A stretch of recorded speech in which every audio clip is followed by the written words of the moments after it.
Good morning students. Let's continue our lesson third and the lesson name is Our Changing Earth. इस lesson में हमने read किया अब तक कि अर्थ पे जो मूवमेंट होती हैं वो किन किन फोर्सेस की वजह से होती हैं। इसमें हमारे टू फोर्सेस हैं, इंडोजेनिक फोर्स और एक्सोजेनिक फोर्स। इंडोजेनिक फोर्स में हमने रीड किया स्लो मूवमेंट और सडन मूवमेंट। स्लो मूवमेंट्स हमारी सभी हो गई थी। सडन मूवमेंट में हम वोल्केनोस ऑलरेडी रीड कर चुके हैं। आज हम अर्थक्वेक्स के बारे में रीड करेंगे। Let's start reading. Earthquake or tremors. Tremors होता है शेक हो जाना, हिलना, एंड वाइब्रेशन। वाइब्रेशन होता है कंपन in the crust of earth. Earthquake क्या है? ट्रेमर हैं, झटके हैं और कंपन हैं जो कि अर्थ की क्रस्ट पे होते हैं। The point in the interior of the earth from where the earthquake tremor originate is called seismic force. Seismic force जहाँ से earthquake tremor की शुरुआत हुई है। These tremors move from the focus in all directions. जो ये seismic force होता है वो सभी directions में move करता है। The point on the earth surface vertically above the focus is called epicenter.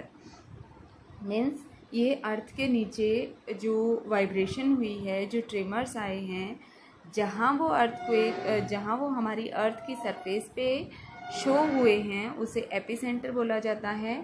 It is all this point that the earthquake is felt first of all. ये वही जगह होती है जहाँ सबसे पहले अर्थक्वेक की फीलिंग आती है, तो जहाँ से पता चलता है कि यहाँ अर्थक्वेक हुआ है। द इंटेंसिटी होता है तीव्रता ऑफ अर्थक्वेक। अर्थक्वेक की तीव्रता कहाँ मापी जाती है, किससे मापी जाती है? इंस्ट्रूमेंट है जिसका नाम क्या है? सिस्मोग्राफ।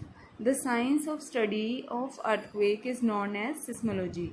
जिस साइंस में हम अर्थक्वेक के बारे में रीड करते हैं उसे सिस्मोलॉजी कहा जाता है। नेक्स्ट इसमें है मेजरिंग अर्थक्वेक्स। अर्थक्वेक को मेजर करना, किस इंस्ट्रूमेंट से अर्थक्वेक को मेजर किया जाता है? The magnitude of earthquake is measured on Richter scale. ठीक है, this scale was invented in 1935 and US seismologist Charles F Richter. तो चार्ल्स एफ रिक्टर ने इसे इन्वेंट किया था, इस वजह से इसका नाम रेक्टर स्केल ही रख दिया गया है। This scale has a range from 0 to 9। इस स्केल की रेंज 0 से लेकर 9 तक होती है। For the largest earthquake has been recorded was of the magnitude of 8.9 Colombia 1960। 1960 में कोलंबिया में अर्थक्वेक आया था जिसकी रेक्टर स्केल पे जो उसकी इंटेंसिटी थी वो 8.9 थी। रेक्टर स्केल पे जो अर्थक्वेक की जो इंटेंसिटी आती है 2.0, उसमें बहुत कम हमें फील होता है। शेक जो होता है, अर्थ की मूवमेंट जो है वो हमें बहुत कम फील होती है। लेकिन 5.0 से ऊपर अगर होता है तो डैमेज होता है जिससे चीज़ें गिर जाती हैं, और 6.0 या उससे ज़्यादा मैग्नीट्यूड हो तो वो बहुत स्ट्रॉन्ग होता है, और 7.0 को मेजर अर्थक्वेक में क्लासिफाई किया जाता है। नेक्स्ट इसमें आता है काजेज ऑफ अर्थक्वेक। अर्थक्वेक आने के क्या क्या रीज़न है, किन वजह से अर्थक्वेक आता है? जो टेक्टोनिक प्लेट्स हैं वो आपको स्टार्टिंग में ही बताया था, वो हमेशा ही मूव करती रहती हैं अर्थ की जो क्रस्ट है उसके नीचे। तो कई बार क्या होता है, वो एक दूसरे के नज़दीक से जब वो गुज़रती हैं तो कई बार वो एक दूसरे से टकरा जाती हैं, जिसकी वजह से अर्थक्वेक आता है। द अर्थक्वेक कैन आल्सो अकर। और दूसरा इसका क्या रीज़न है? Volcanic eruption. जो वोल्केनो आते हैं उनमें इरप्शन की वजह से भी अर्थक्वेक्स आते हैं। नेक्स्ट है इसमें distribution of earthquake. Means earthquake के जो मेन एरियाज़ हैं वो कहाँ हैं? There are 2 major earthquake belts in the world. तो वर्ल्ड में इसके 2 बेल्ट्स हैं जहाँ मैक्सिमम अर्थक्वेक्स आते हैं। फर्स्ट है इसमें द सर्कम पैसिफिक बेल्ट जिसमें क्या है, पैसिफिक रिंग ऑफ फायर के आसपास का जो एरिया है वो आता है। नेक्स्ट इसमें है मिड वर्ल्ड माउंटेन बेल्ट। इसमें क्या आता है, जो हमारी हिमालयन माउंटेन एशिया में है वो इसके अंदर आती हैं, यहाँ मैक्सिमम अर्थक्वेक्स आते हैं। नेक्स्ट इसमें आता है कॉन्सिक्वेंसेस ऑफ अर्थक्वेक। कॉन्सिक्वेंसेस क्या होते हैं, परिणाम। अर्थक्वेक के क्या परिणाम होते हैं, तो सबसे पहला हम इसमें रीड करेंगे इफेक्ट ऑन पीपल, लोगों के ऊपर इसका क्या असर होता है। Violent earthquake cause serious damage to the life and property. जब अर्थक्वेक आते हैं, बहुत ज़ोरों का जब अर्थक्वेक होता है, उससे जीवन को और जो लोगों का मकान होते हैं उसे बहुत नुकसान होता है। They can block river and burst in river dam. तो जो बहुत बड़ी जो नदियां हैं उनके रास्ते रुक जाते हैं और बांध भी टूट जाते हैं। नेक्स्ट सेकंड जो इसका इफ़ेक्ट है वो है change in the earth crust. Earth की जो क्रस्ट होती है, सतह होती है, उसमें भी चेंजेस आ जाते हैं। जो रॉक्स हैं वो अपनी जगह से हिल जाती हैं और धरती में दरारें आ जाती हैं, और जो रॉक्स होती हैं उनमें भी दरारें आ जाती हैं। कई जगह से ज़मीन जो है वो नीचे की तरफ धंस जाती है और कई जगह से वो ज़मीन का कुछ हिस्सा ऊपर की तरफ आ जाता है। नेक्स्ट इसमें हेडिंग आती है अर्थक्वेक प्रिपेयर्डनेस। अर्थक्वेक की तैयारी। जैसे अर्थक्वेक एकदम से आ जाते हैं तो हमें क्या करना चाहिए।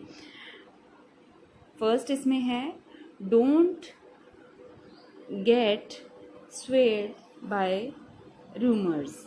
तो हमें जो है वो रूमर्स की तरफ, रूमर जो अफवाहें होती हैं उनकी तरफ हमें ध्यान नहीं देना चाहिए।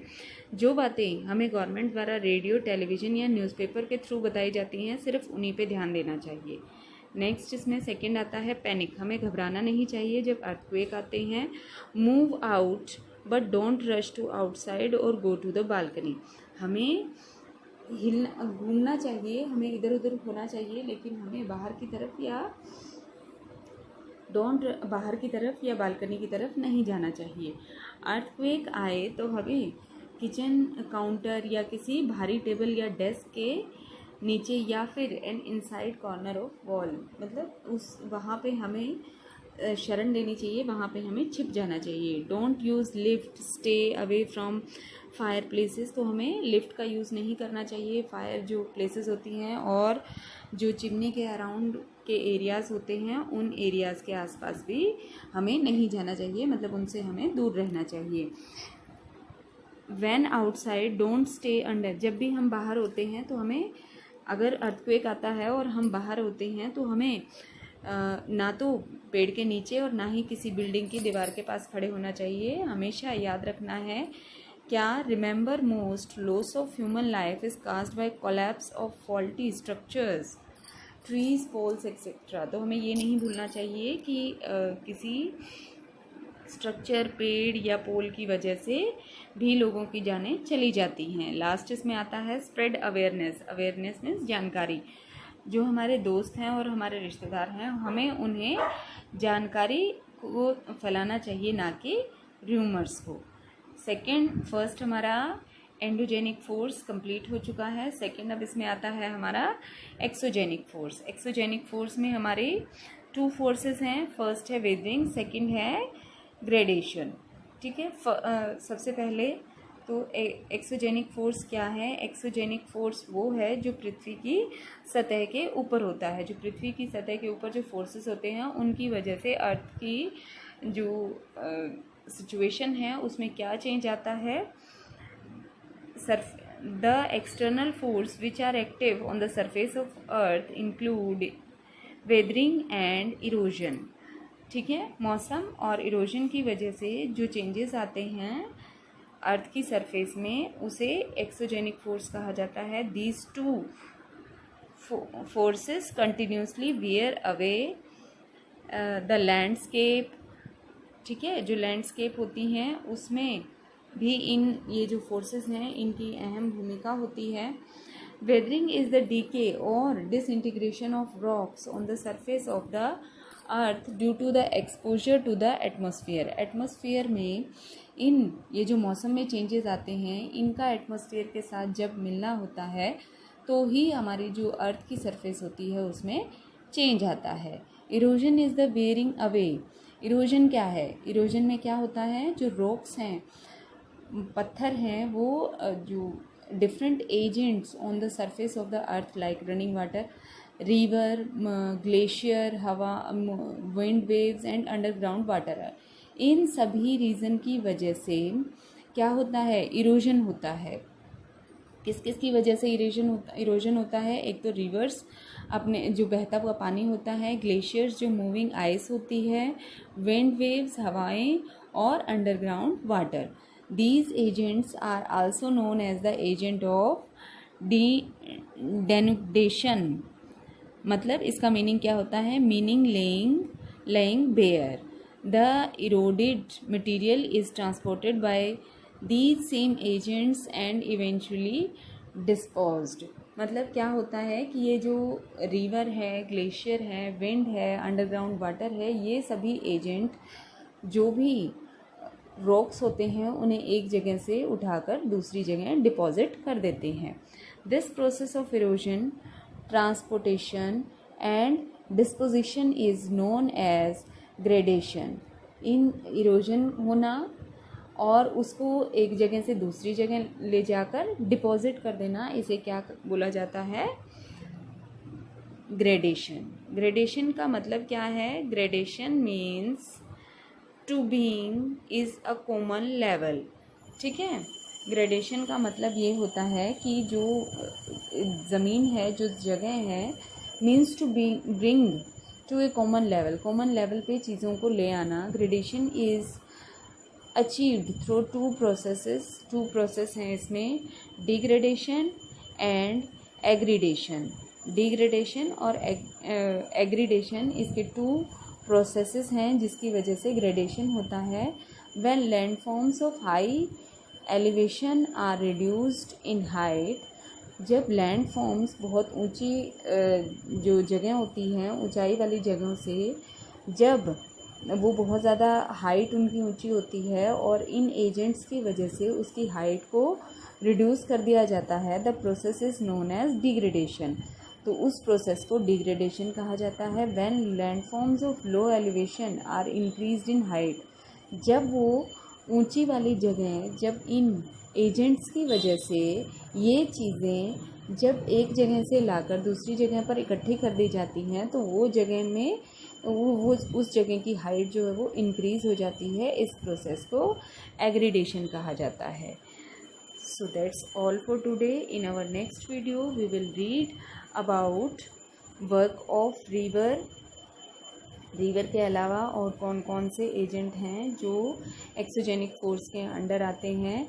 नेक्स्ट इसमें आता है work of sea, work of glacier and work of wind.